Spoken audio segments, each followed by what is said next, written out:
नमस्कार दोस्तों, past prism YouTube channel में आपका स्वागत है। आज की कहानी कुछ अलग है।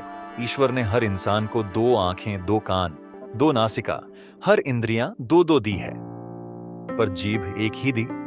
इसका क्या कारण रहा होंगे? इस कहानी एक चुप सौ सुख में आपको इसका जवाब मिल जाएगा। एक मछली मार कांटा डाले तालाब के किनारे बैठा हुआ था। काफी समय हो गया, पर फिर भी उसके कांटे में कोई मछली नहीं फंसी और न ही कोई हलचल हुई। वह सोचने लगा, कहीं ऐसा तो नहीं कि मैंने कांटा गलत जगह डाला है, जहां कोई मछली ही ना हो।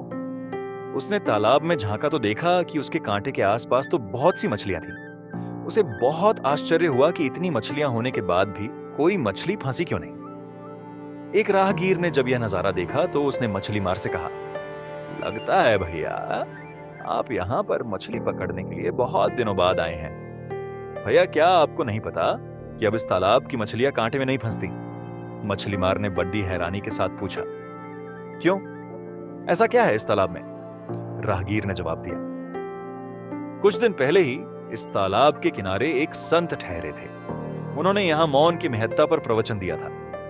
उनकी वाणी इतनी प्रभावशाली थी कि जब वे प्रवचन देते थे तब इस तालाब की सारी मछलियां भी बद्दे ध्यान से सुनती थीं। उस राहगीर ने आगे कहा, ये उनके प्रवचन का ही असर है कि उसके बाद जब भी कोई इन्हें फंसाने के लिए कांटा डालकर बैठता है तो ये मौन धारण कर लेती है।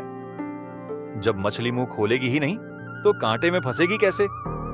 इसीलिए बेहतर यही होगा कि आप किसी और जगह पर जाकर कांटा डालो। ईश्वर ने हर इंसान को 2 आंखें, 2 कान, 2 नासिका, हर इंद्रियां 2 दी है, पर जीभ एक ही दी। इसका क्या कारण रहा होंगे?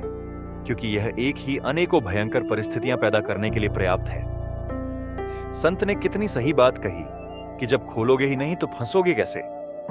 अगर इंद्रियां पर संयम करना चाहते हो तो इस जीभ पर नियंत्रण कर लो, बाकी सब इंद्रियां स्वयं नियंत्रित रहेगी। ये बात हमें भी अपने जीवन में उतार लेनी चाहिए। कई बार व्यक्ति के अनुचित या व्यर्थ बोल से बनते काम भी बिगड़ जाते हैं। जीवन भर के लिए रिश्तों में कड्डवाहट पैदा हो जाती है, उसका समाज में यश गिर जाता है।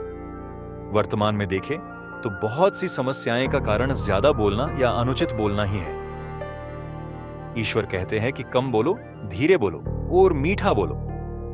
हमारी मीठी वाणी से बिगड़ते काम भी बन जाते हैं, लोगों की दुआओं के पात्र बन जाते हैं। वाणी से हमारे व्यक्तित्व की पहचान होती है। जिस व्यक्ति का व्यक्तित्व जितना गंभीर गुणों से भरपूर होता है, उसकी वाणी में उतनी ही विनम्रता होती है।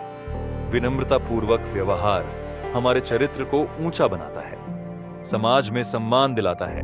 कई बार न बोलना भी उचित होता है। स्टोरी एक चुप सौ सुख अच्छी लगी हो तो अपने दोस्तों के साथ भी शेयर कीजिए और हमारे चैनल को सब्सक्राइब करें। और हां, कमेंट में जरूर बताइए कि कैसी लगी हमारी स्टोरी।